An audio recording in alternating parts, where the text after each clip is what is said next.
దీపావళి దివ్య శోభావళి భారతీయ సాంస్కృతిక వారసత్వ చిహ్నంగా యుగ యుగాలుగా జరుపుకుంటున్న పండుగ దీపావళి. భారతీయ సనాతన ధర్మం దీపారాధన విశిష్ట స్థానం ఇచ్చింది.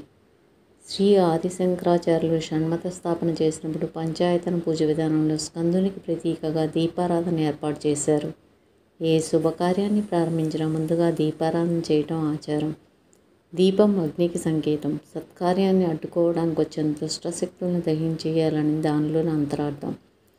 సృష్టి స్థితి లయలకు దీపంతో సంబంధం ఉంది. దీపంలో కనిపించే నీలము, తెలుపు, ఎరుపు రంగులు త్రిమూర్తులకు ప్రతీకలు అంటారు. అదేవిధంగా విద్య, శక్తి, ఐశ్వర్యాలను ప్రసాదించే సరస్వతి, దుర్గా, మహాలక్ష్మి ఆ దీపకాంతిలో కొలువై ఉంటారని పూర్వులు చెప్పారు. దీపదర్శనం సకల పాపాలను పోగొడుతుంది. హృదయం అనే ప్రమిదలో భక్తి అనే తైలాన్ని నింపి విశ్వాసం అనే ఒత్తిని ప్రేమ అనే అగ్నితో జ్వలింపజేసేదే దీపం. కళ్ళల్లో కనిపించే వెలుగు, దాని కాంతి జ్ఞానము అనే జ్యోతి. దీపకాంతలు వెరజిమ్మే ఇంట్లో లక్ష్మీదేవి నివసిస్తుందని నిత్యం ఉభయ సంధ్యల్లో దీపాలు వెలిగే ఇంట సిరి సంపదలో సౌభాగ్యాలు వెల్లివిరుస్తాయని శాస్త్రవచనం. దీపావళి వేడుకలు ప్రాచీన కాలం నుంచి జరుగుతున్నాయి. పురాణాల్లో, ఇతిహాసాల్లో దీని ప్రస్తావన ఉంది. ప్రస్తుతం వివిధ ప్రాంతాల వారు తమ తమ ఆనవాయితీల ప్రకారం ఈ పండుగను నిర్వహించుకుంటున్నారు. ఉత్తర, పశ్చిమ ప్రాంతాల్లో 5 రోజుల పాటు ధనత్రయోదశి అనగా లక్ష్మీ పూజ, నరక చతుర్దశి నరక సంహారం, దీపావళి నరకాసుర సంహారానికి ఆనందం ప్రకటించడం, పితృదేవతలను స్మరిస్తూ భూలోకానికి వచ్చిన వారు తిరిగి ఊర్ధ్వ లోకాలకు వెళ్లే మార్గం సూచిస్తున్నట్లు దివిటీలను చూపించడం ఆశ్వయుజ మాసం చివరిలో వస్తాయి. కార్తీక మాసం ప్రారంభం రోజున అంటే బలిపాడ్యమిగా పరిగణిస్తారు. ఆ రోజున గోవర్ధన పూజలు జరుగుతాయి. విధియ నాడు సోదరి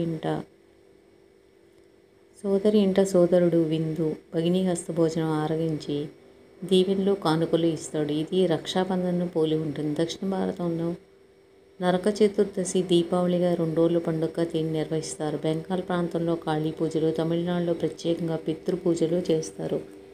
దీపావళి ముందు రోజు ఇంట్లో అందరూ తైలంతో అభ్యంగన స్నానం చేయాలి. తైలంలో లక్ష్మి, జలంలో గంగ సూక్ష్మ రూపంలో ఉంటారని శాస్త్రాలు చెప్పాయి. అలాగే దీపావళి రోజున కూడా సూర్యోదయానికి ముందే తలస్నానం చేయాలి.